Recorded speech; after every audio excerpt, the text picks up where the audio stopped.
মোৰ নাম অধীৰ সাহা, মই বৰবৰৰ অসমৰ পৰা আহিছোঁ।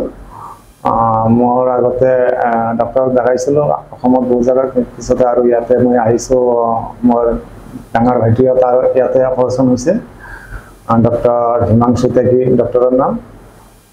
আৰু মোৰ প্ৰব্লেম আছিল L4 L5 যিটো নাৰ্ভ আছে, এই নাৰ্ভটো তাতে হেৰি কি কয় ব্লক হৈ আছিল। পিছত সেইটো ছাৰে অপাৰেশ্যন কৰি পেলাই একদম ৰিকভাৰী কৰি দিছে। এতিয়া আগতে চলতে যেটো অসুবিধা হৈছিল, এতিয়া একদম বিলকুল একদম ফ্ৰী হৈ গৈছে, কোনো অসুবিধাই নাই।